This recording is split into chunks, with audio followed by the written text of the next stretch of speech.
Hey, hi guys. I hope you're having a good night. Um, Today I'm gonna explain how I did this animation in After Effects. You can find some like behind the scenes in here, but this is my usual 5-second loop, and let's jump into it. So first I went to Illustrator and I did these charts designs. Each one of these is an individual like stroke and shapes and everything. You can see they're separated. This one is a stroke too. It's a stroke. Same with this one. So letter B, it's outline square. And then so to make it work, I had to separate them into each layers. So one layer is the background, just to have the color. One layer is this whole shape. And this one, and so on. So each one of these is by themselves. That way it's gonna be easier in After Effects to separate it. So I saved it. Then I have my break file opening here. So the way that I did it is just Control I to import, and then I went to my chart, and then I imported as a composition, retain layer sizes, and then I press import it, and then it's just gonna import everything as let me show you.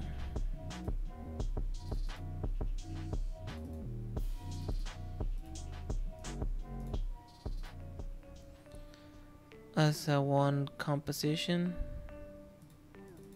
you double click and then you're gonna have all of this.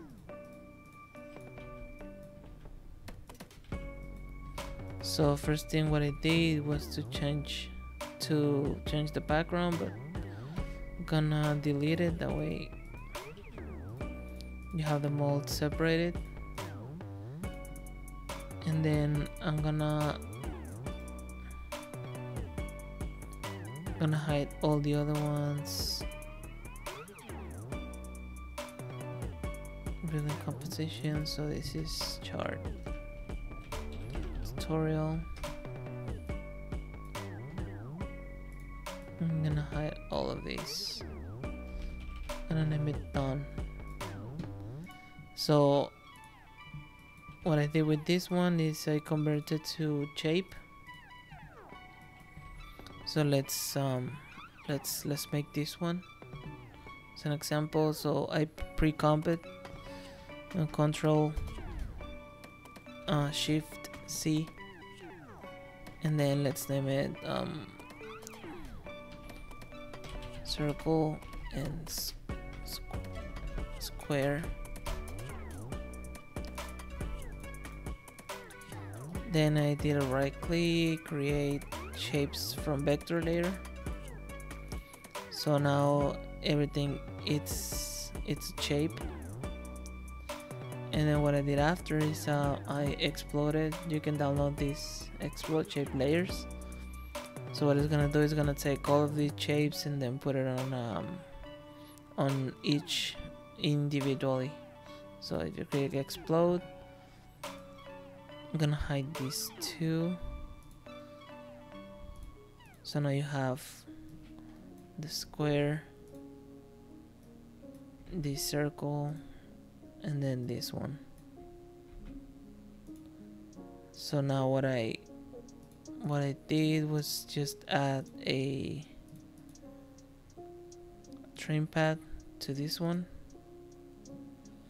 to this outer, let's name it outer square.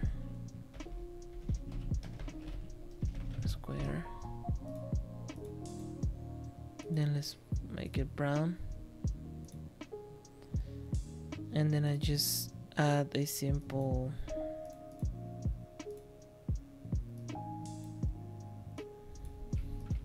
motion like that.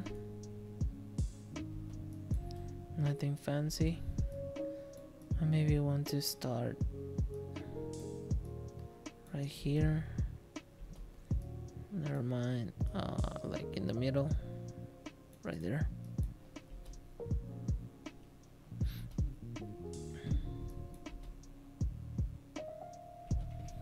Gonna save. And then for these two, what I did was just add a rotation, and then I think I made this 5 seconds.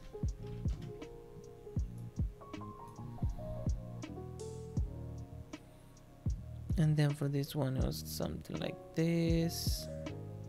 For this one, to the opposite side. So you have that. And then you can also add, you can press U, Control C to copy and paste that trim pad. And then I have this effect.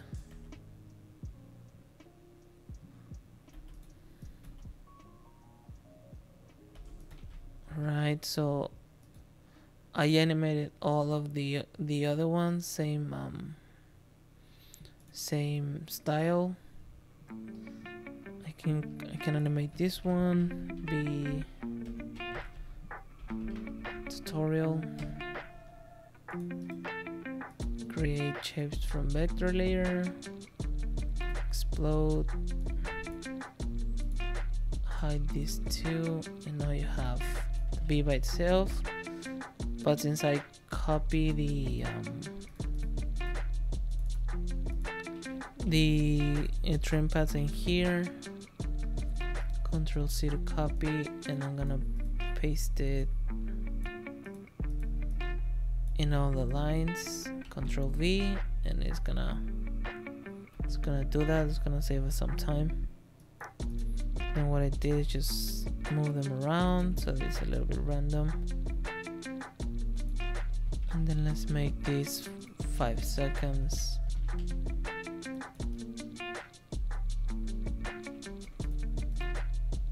And then with the B, I just bring it from this side, animate that position. I press F9 to add some ECEs, and then come to the graph editor, something like that. But I'm gonna move it so at least when the lines finish, the B comes in. So that's what I did with each one of these. With this one, I animated this guy's going up, this guy's going to the right, and then I created a different composition, a sequence right here.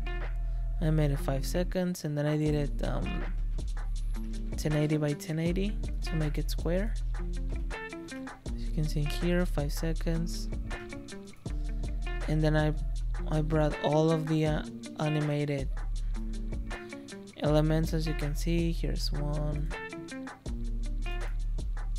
here's this one. With this one, I only did some scale and rotation. That's everything. With this one, which is a simple square,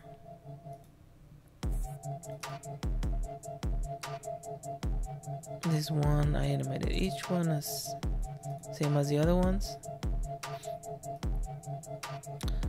and then I made them all 3D, so that way I can put them in different positions.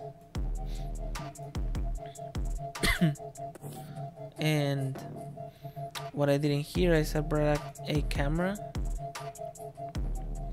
I made it 20 millimeter. I turn on the depth of field, and then what I did first is I set up my last frame, that is gonna be this one. So I start bringing each one of these into a timeline, and then you can go to here where it says one view. You can do 2 views. So in this side I have the active camera, and then on this one I use the top camera. So if you zoom out, I'm gonna change the colors on these ones. Now you can see where is each one of these.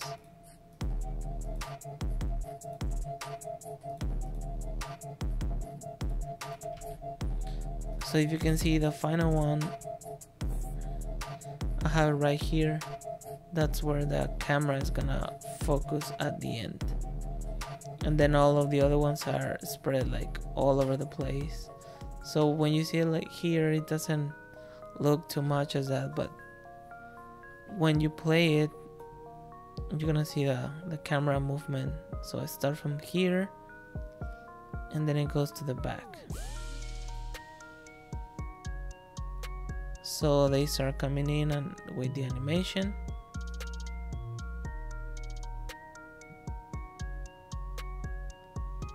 As you can see, they start to appear and animating. So now the focus is right here. So it's with this one right here. So if you can see, this line is where the focus is right now. So that's where it's focusing, and then the one that are on the back are the ones that are more blurred out. So if you keep going, and then you're gonna finish with this one right here.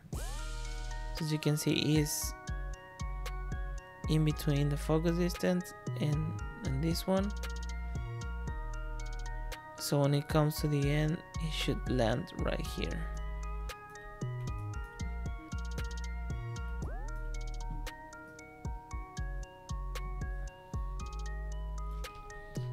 And the trick to make this look like this is that on the camera, you need to activate the depth of field. So if you see here, if I turn it off, everything's gonna be on focus. But as soon as I turn it on,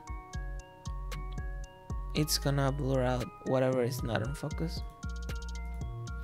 You can control how out of focus it can be, so the aperture is gonna control that. So if you close it, obviously the aperture is gonna have everything on focus, but the wider you go, the more blur out things are gonna be. So if you go like all this high, everything's gonna be like super blur out.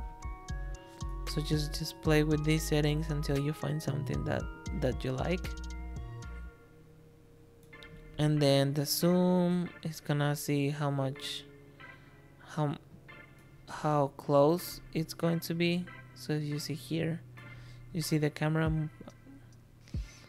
moving in here. You see the wider, it's a wide angle, and then if you go close, you just gonna zoom in. So this is just settings that I like for this composition. And then you can change here, say in the blur level, you can bump it up or bring it down. And you can change the shape of the iris, so that's gonna change like the bokeh. Triangle, usually use fast rectangle, that way the render is faster, but you can change it however you want to. You can rotate it, and then for the last effect I added this adjustment layer, and I added a deep glow. So I'm gonna turn this off, and then go to active camera,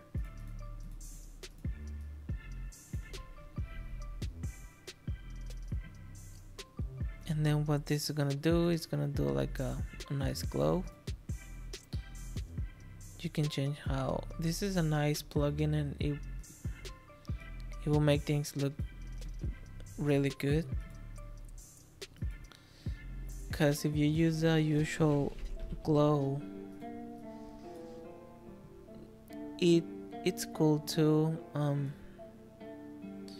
It has some things that I like, that I don't like, but as you see, it can give you kind of the same effect, but this one looks more natural. You have more control in it. It just depends what you like. So I'm gonna leave this one here, so that way when you download the edit files, you can just play with this one, since it's free, because deep glow is like, I don't know, $40 or something like that. So I left this one like this, and then at the end I animated the camera position. It's animated, you know, like from back to the front, so it starts all blurred out, then it comes in, and then it finishes with this one, the one that is on focus. And then I animated the positioning here. As you can see, it starts here, and then it turns. So I took this one right here, the first numbers, bring it all the way to the end, and then just rotate it. So it starts on black, and then it rotates, it finishes on black. That way you have a nice loop. And then for the final settings I just added the background, gray solid. You can see this is the color, and then I added some noise. I put it as a soft light, and then turn down the opacity to 23%. That way you get this nice texture on it. You can go higher, but I felt 23 was a good spot.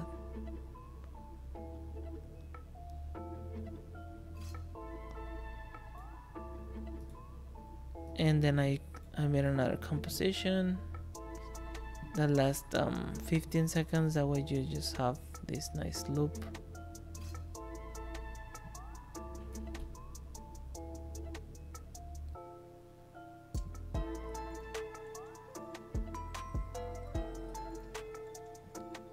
And that's it.